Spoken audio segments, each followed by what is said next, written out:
Business advisory কমিটির meeting. আপনারা জানেন যে আগামী 1 মার্চ থেকে আমাদের বিধানসভা অধিবেশন বসছে, বাজেট অধিবেশন। এবং যেহেতু বাজেট অধিবেশন এটা অবশ্যই গুরুত্বপূর্ণ, কিন্তু সাথে সাথে নির্বাচনের দাম আবার বেজে গেছে। সুতরাং আমরা তাড়াতাড়ি নির্বাচন ঘোষণার আগেই আমরা বিধানসভা অধিবেশন শেষ করতে চাই, যাতে সমস্ত বিধায়করা, মন্ত্রীরা, অন্য যারা আছে সবাই যেন নির্বাচনে কাজে তারা অংশগ্রহণ করতে পারে। সেই জন্য আমরা আমাদের বাজেট অধিবেশন আমরা 1 তারিখ থেকে 5 তারিখ পর্যন্ত অধিবেশনের সর্বসম্মতিক্রমে সিদ্ধান্ত গ্রহণ করেছি।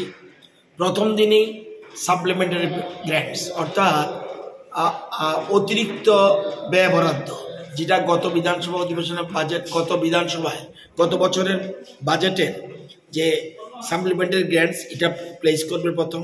এরপরেই অর্থমন্ত্রী বাজেট ভাষণ করবে, প্রথম দিনেই বাজেট ভাষণ করবেন। এরপরে কোশ্চেন থাকবে এবং বিএসসি রিপোর্ট থাকবে, রেফারেন্স কলিং থাকবে, এবং সেদিন নতুন একটা বিল প্লেস হবে।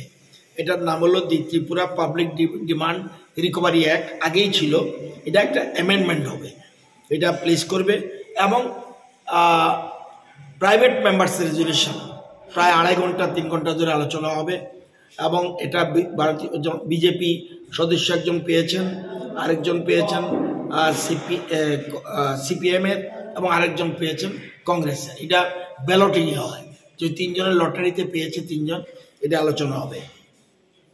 এরপরে 2 তারিখ 3 তারিখ বন্ধ থাকবে, 4 তারিখ সাপ্লিমেন্টারি গ্র্যান্টস পাস হয়ে যাবে, এবং এরপরেই ওই দিন বিলটাও পাস হয়ে যাবে, যেটা পাবলিক ডিমান্ড রিকভারি অ্যাক্ট। এরপরে বাজেট ডিসকাশন শুরু হবে। 4 তারিখ 5 তারিখ ডিসকাশন হয়ে 5 তারিখে বিকেলের দিকে গিয়ে বাজেট পাস হয়ে যাবে। এই হলো পরিকল্পনা নেওয়া হয়েছে, এবং সর্বসম্মতিক্রমে করা হয়েছে। এটা ঠিক আরও একদিন বাড়ালে ভালো হতো, কিন্তু আমরা সবাই সিদ্ধান্ত নিয়েছি দরকার হলে ঘন্টা 2 বা ঘন্টাখানেক বাড়বে, কিন্তু নির্বাচন ঘোষণা হলে বাজেটে অনেক কিছু থাকতে পারে গভর্নমেন্টের, আমি তো জানি না বাজেটে কি হচ্ছে। সুতরাং এই জন্য বাজেটটা যেন তাড়াতাড়ি পাস হয়ে যায়, এটা আমাদের উদ্দেশ্য নির্বাচন ঘোষণার আগে। কর্মচারীদের জনমন একটা চলছে যে দিয়ে দেওয়ার না, এটা তো আমি বলতে পারবো না, এটা মাননীয় মুখ্যমন্ত্রীকে আপনারা প্রশ্ন করবেন। এই ব্যাপারটা বিএসসির মিটিংয়ের ব্যাপার নয়, এর বিএসসিতে এসব আলোচনা হয় না। বিএসসিতে হয় যে বাজেট অধিবেশন হবে, এটা কতদিনের হওয়া উচিত, কি করা উচিত, এবং কোন কোন বিষয় কতক্ষণ রাখা উচিত, এটা আলোচনা হয়। এসব বিষয় নিয়ে বিএসসি ঠিক করে না। সব রাজনৈতিক দলে কি উপস্থিত ছিল? এখানে উপস্থিত ছিল, হ্যাঁ, কংগ্রেস উপস্থিত ছিল, সিপিএমের তারা প্রতিনিধি ছিল, এবং ত্রিপুরামার তারা উপস্থিত ছিল, আমরা তো ছিলাম। স্যার, টোটাল কতদিন অধিবেশনটা চলবে? 1 থেকে 5 তারিখ।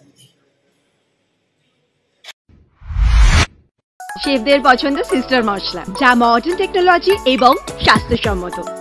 সিস্টার, নিশ্চিন্তের প্রতীক।